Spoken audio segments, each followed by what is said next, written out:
Hey, what's going on, everybody? Welcome to day 18 of the 31 Days of Horror. D Bougie 86 here again. That is right, peeps.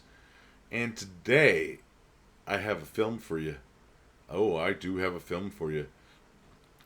Classic TV movie material here from the year 1981. Uh, Always wanted to review this movie, so I'm like, fuck it. I usually do a Scarecrow movie anyways during October because I always try to get at least one in. There's some bad ones, but I decided to go with a classic, and that is Dark Night of the Scarecrow, a movie I never reviewed until now. Uh, yeah, I've seen this multiple times. It's a movie I have seen.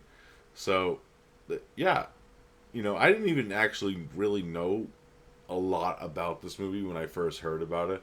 I always seen like this cover, and I didn't know like it was a TV movie or anything like that, and I didn't even know like they had like releases for TV movies like that either. This was like the early days of like my collecting when I was first hearing about like this movie and other Scarecrow movies like it. Hands kind of cramping up, guys, so that's why I was doing that.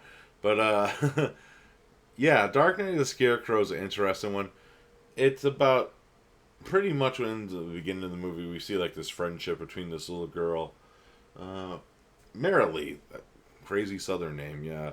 But Marilee has like a friend Bubba who's like he's a little bit older. He's not like your typical adult. He's simple minded. You know, he's definitely on the spectrum in the sense where he's a little bit slower. He's kind of like a man child in that sense where played by the great Larry Drake, of course. From like Dark Man and Night Court.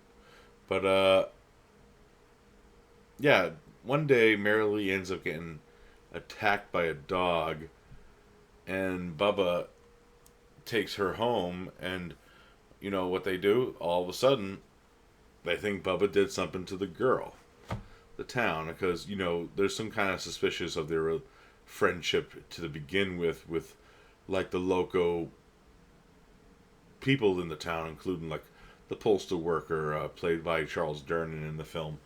So what ends up happening is he ends up grabbing a posse of other townspeople, mostly his friends, and they go hunting for Bubba.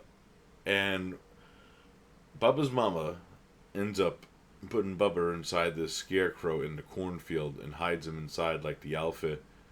And they end up finding him, and they shoot him dead. And after they shoot him, they find out that Bubba didn't do nothing wrong. He actually saved the girl, and they kill the innocent man pretty much. So what they end up doing is make it this crazy story, which weird anyways, because when you hear like the courtroom later, they shot him multiple times. Yeah, he tried to attack us with a pitchfork. We were just shooting in self defense. Yeah, this shit happened back then too, where self defense and like brutality and vigilante justice. It's kind of like that's kind of story. It actually kind of precursors a film that's been talked about recently, which I'm not going to name because I know a lot of people fucking have that franchise in general is just fucking. Uh, yeah, that's another story for another day. But more so ever, they end up getting out off the case, and Bubba's mom's like, they killed my boy. I swear vengeance on them. And what ends up happening is they end up getting stalked by this mysterious scarecrow that looks a lot like the scarecrow outfit that Bubba was wearing when he was killed. And they get picked off one by one. So it's kind of like a supernatural revenge slasher in a way where some supernatural things end up happening, like machines start to work on their own, uh, things start to lift people up. It's like kind of like that kind of story, and it moves at a great pace. And I gotta say something about Charles Durnan in this movie. Uh, he plays the greatest asshole ever. I look at I you know I love male people because they send us as mail, and they're pretty.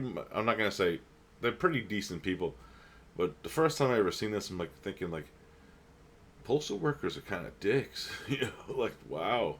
But yeah, you had that in the back of your head, and there was some weird like crazy subject matter that comes up with his character too, which I really dug for the time, and I love the climax of this movie. I love how it breezed by after like the cold like start of this movie to it gets atmospheric at times, and there's a lot of like crazy scenes that happen during the Tate time, and yeah, Dark Knight of the Scarecrow. It's a movie. It's a great experience, and some of the maybe the dialogue maybe a little bit hokey for the time period, but you get that with TV movies too. But overall, I dig it for what it is, and I highly recommend it if you've never seen it. Blu-ray looks great, by the way. It's kind of like you're gonna have bars because when this was made, it was made for TVs like that.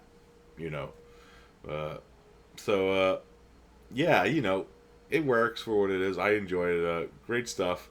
If you haven't seen it, perfect time to watch it. I know a lot of people watch Scarecrow movies during this holiday season, anyways, and it's a good reason to. But yeah, hell yeah. All right, guys, that's it for day 18. I hope you enjoyed it, and I'll be back tomorrow with another one for you guys. So I'll see you then. Peace.